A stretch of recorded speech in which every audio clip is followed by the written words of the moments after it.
morning and welcome to Rising. I'm Robbie Suave, and I'm glad to be joined again by Brianna Joy Gray, who has returned to us. I'm back, one wisdom tooth short, but I am back. So that's what I wondered if you were going to admit why you were gone. Yes, I'm going to reveal that very sensitive piece of medical information that they took half of one of my wisdom teeth. It's my first one that they've ever extracted. I have all mine still. My skeptical brain, my conspiracy theory is that wisdom teeth removal is a scam. Those dentists just want to take it and bill you for it, but they finally got me on one of them. I don't feel any better. You also revealed inadvertently that you too were a fan of the late aughts show Heroes, so we were just recapping that. A great show that quickly collapsed into totally incoherent storytelling. Yes, much like this. No, we were joking about how it speaks to the value of writers, generally speaking. Yes, you need to have writing staff. I'm going to have him on the strikers picket line out in California any day now. Any day now. All right, what are we talking about? All right, well, Robbie, the White House is reportedly extremely upset with the New York Times over the publication's coverage of President Biden's age and mental acuity. Times publisher A.G. Sulzberger said in a recent interview, quote, "We are not anyone's opposition and we're not anyone's lapdog. We are going to continue to report fully and fairly, not just on Donald Trump, but also on President Joe Biden. He is a historically unpopular incumbent and the oldest man to ever hold this office. We've reported on both of those realities extensively, and the White House has been extremely upset about it." Sulzberger's pushback comes as a frustrated White House apparently sent a letter to the press corps skewering coverage of Biden's handling of classified files. CNN's Oliver Darcy reports that spokesman Ian Sams wagged his finger at journalists, writing, "Many outlets have reported striking inaccuracies that misrepresent Special Counsel Robert Hur's reports, conclusions about the president, and reporters in the White House briefing room have asked questions that include false content or are based on false premises." Well, Axios reports that Biden staffers are hoping the upcoming State of the Union address will be a public reset moment for the president to hopefully neutralize swirling chatter about his stamina, his leadership, his age. Biden is set to take the podium on March 7th.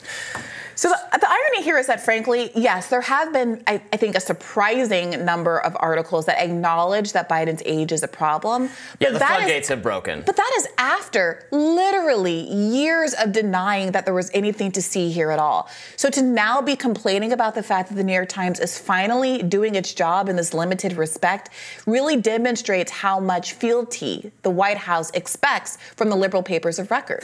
Absolutely. They expect, and I think they specifically expected from Ezra Klein, center-left, progressive, intellectual writer for the New York Times, who is one of the, I think, better known, well-read, especially in elite circles, kind of hype man for Obama and now for Biden. And he writing still very kind to Biden, still very showering him with praise, but frankly, probing the question of age to a much greater extent than clearly the Biden White House is comfortable with. I think it's that kind of thing happening that has them so alarmed. And I listened to the whole Ezra Klein thing on this, and he's, just again pointing out what everyone has already noticed, what 2/3 of Americans, including most Democrats, already intuitively feel, which is that this guy's very old, and he's showing it increasingly in public appearances. So it will be interesting to see if the State of the Union does supply any kind of reset to that idea. In past State of the Unions, I think he has performed pretty well. I think even you liked the amount of reassurance he gave on some kind of like key labor points or not cutting entitlements, where he kind of made the Republicans admit that they were too afraid to touch those. Of course, it's not. It's just a speech. He reads it. He doesn't have to do any kind of impromptu line delivery or cognitive thinking. It's not adversarial whatsoever. It's a room of people cheering for him every 5 words. Yeah. So I don't know that it's the most rigorous test or will put people at ease. Yeah, I mean, look, we're certainly going to get a news cycle from a largely flattering liberal media that says he has reassured the public. He demonstrated his ability to lead, when, to your point, all he will have done is demonstrated his ability to read. But they'll get a little bit of a news cycle hype out of it. But the problem is these concerns have been extant since the beginning of his 2020 campaign. The only thing that's new here is that media has finally been forced to acknowledge this reality. Enforce is maybe not even the right word. I mean, maybe frankly it is because it's a slow news day that they've decided to finally break the dam, and not out of any kind of matter of principle. But the point of fact is that it utterly lose his train of thought so obviously right in front of them so many times before. I think the inner kind of news headline seeker overtakes them and go, what's going on here, Joe? And the Hur report. I mean, I take the point that there are characterizations of the Hur report that sometimes are maximalist. I get that. But at the end of the day, you have, whether it's politically motivated or not, now the president basically being absolved of accusations of a not unserious crime precisely because he seems to be too forgetful to have accountability in this context. And by the way, we don't need that report to confirm what our eyes have been telling us again for years. And the fact you brought up the Ezra Klein piece specifically, he was so kind and gentle to Biden as he was making this case. He's a great president. He's a great guy. He should finish strong. Like, this is not a hit piece by any stretch of the imagination. It's a simple acknowledgement that the man at 81 years old is the oldest president we've ever had, will be the oldest presidential candidate we've ever had.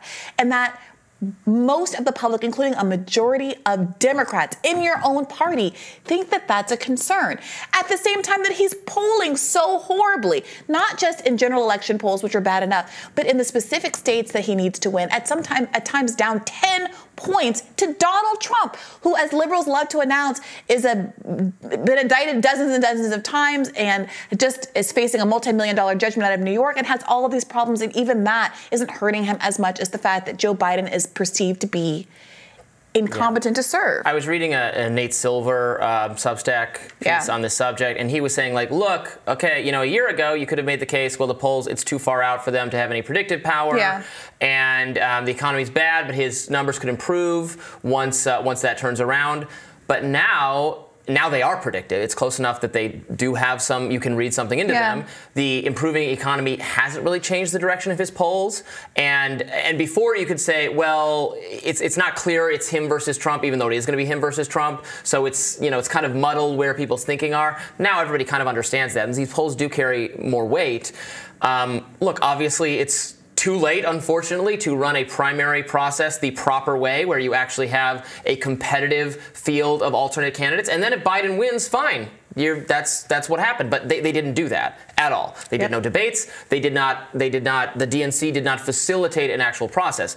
So now they're in the position, and it's what Ezra Klein ultimately gets to in his column, where the one way out of this, so there's no way out unless Joe Biden steps aside. He has to decline to run again at the convention. And then that whole, the way presidential candidates were picked for 100 years comes back into play. Not since the 60s has this been the method, but they could still do that. Which presents its own problems insofar as it can be a very undemocratic process in a context where a lot of people are already feeling hurt by the undemocratic nature of this primary process, the DNC asserting that there will be no primary, the media blackout of any other insurgent candidate, whether it's a Dean Phillips or a Marianne Williamson or any of these third-party, RFK Jr., who literally had to leave the Democratic Party because he felt he was being blacked out in such a holistic way.